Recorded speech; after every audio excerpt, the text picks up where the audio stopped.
Hai semuanya, Assalamualaikum. Apa kabar? Semoga semua dalam keadaan sehat. Hari ini aku mau bikin cemilan yang super praktis banget. Bahan-bahannya juga gampang untuk didapatkan. Mau tahu gimana proses pembuatannya dan apa aja bahannya? Yuk simak videonya sampai selesai. Oke, pertama-tama kita siapin dulu bahan-bahannya. Dan ini adalah semua bahan yang kita butuhkan. Tinggal di screenshot aja ya. Pertama-tama kita siapin dulu mangkoknya, kemudian masukkan 1 butir telur utuh. Aku pakai sedang cenderung kecil ya ukurannya, kira-kira waktu ditimbang beserta cangkangnya itu sekitar 62 gram. Untuk seasoningnya aku pakai 1 sendok teh kaldu bubuk, aku pakai yang rasa ayam, teman-teman juga boleh menambahkan micin atau penyedap rasa ya. Lalu aku pakai 1 sendok teh bawang putih bubuk. Kalau teman-teman nggak punya yang bubuk, boleh ditambahkan dengan 2 siung bawang putih yang dihaluskan. Kemudian bahan-bahan ini akan aku campur dulu sebentar saja. Setelah dicampur semua bahannya, kemudian masukkan daun seledri yang sudah aku iris tipis. Ini aku pakai 2 batang, diambil daunnya saja. Aduk lagi, kemudian kalau sudah, selanjutnya kita masukkan bahan-bahan keringnya yang terdiri dari 50 gram tepung maizena. Ini jangan di skip ya, soalnya bikin teksturnya ini semakin renyah. Dan ada tepung terigu sebanyak 200 gram atau sekitar 20 sendok makan. Kita aduk lagi sampai tercampur rata.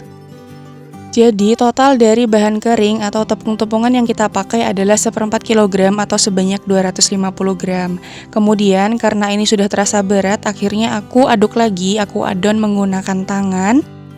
Sebelumnya harus dipastikan bahwa tangannya sudah dalam keadaan bersih dan ini akan kita aduk sampai tercampur rata.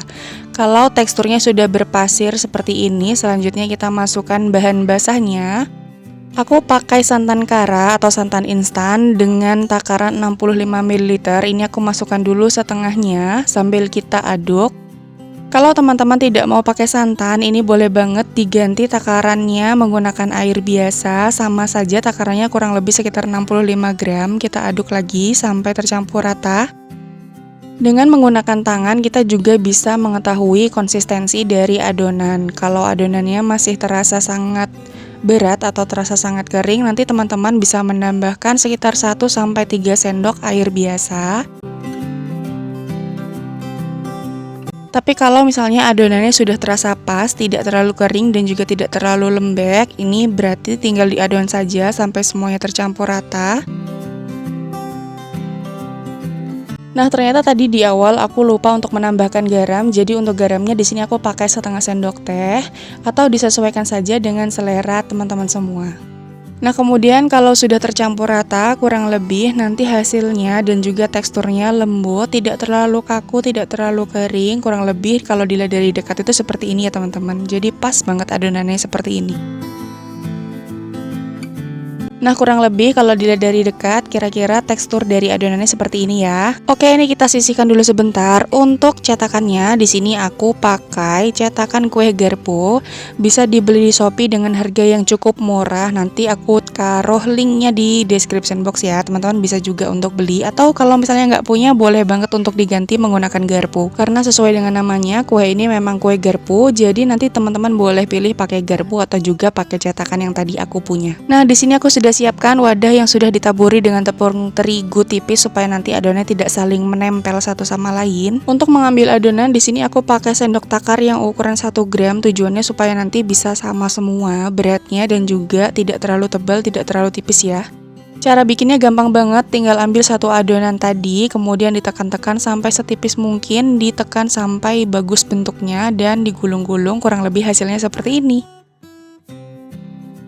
Nah, mungkin sebagian dari teman-teman berpikiran kalau kita mengambil pakai sendok takar seperti ini pasti jauh lebih ribet. Tapi kalau menurut aku pribadi sih, aku lebih suka yang seperti ini. Jadi kita ambil dulu adonannya, cukup pakai 1 tangan aja dengan bantuan jempol karena jempol aku cukup gemoy.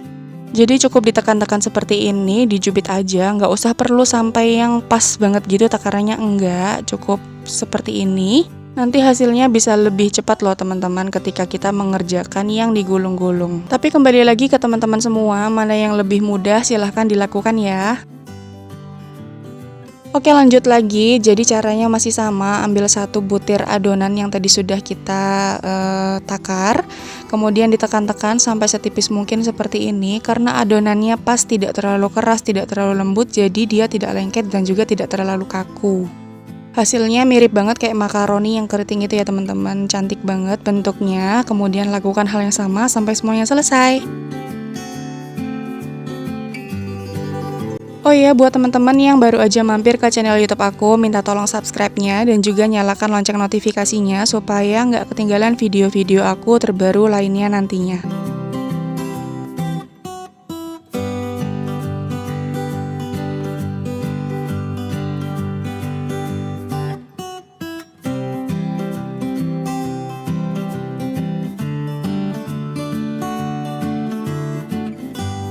Oke, alhamdulillah semuanya sudah selesai kita bentuk. Nah, ini tadi pengerjaannya jauh lebih mudah dan jauh lebih cepat dibandingkan ketika sebelum dicetak loh teman-teman. Oke, sekarang saatnya kita goreng. Pertama, siapkan dulu minyak yang panas dengan api sedang cenderung kecil aja. Kita masukkan secukupnya adonan tadi. Goreng menggunakan api yang sedang cenderung kecil. Kenapa pakai yang api sedang cenderung kecil? Supaya nanti bisa matang secara sempurna sampai ke bagian dalam, tidak hanya hangus di bagian depan ya teman-teman. Nah, saat dimasukkan kita jangan aduk dulu supaya nanti teksturnya agak kokoh. Kemudian kalau sudah mulai kokoh kita bisa aduk-aduk, membantu supaya nanti matangnya bisa benar-benar merata dan juga sempurna. Nah, kalau sudah kecoklatan atau golden brown seperti ini, bisa kita angkat, lalu kita tiriskan. Oh ya teman-teman, jadi kemarin ceritanya ada tragedi apa ya? Jadi ceritanya kemarin kan aku awalnya gorengnya pakai teflon seperti ini. Nah, untuk penggorengan kedua itu ternyata minyaknya membusa banyak banget, jadi tumpah.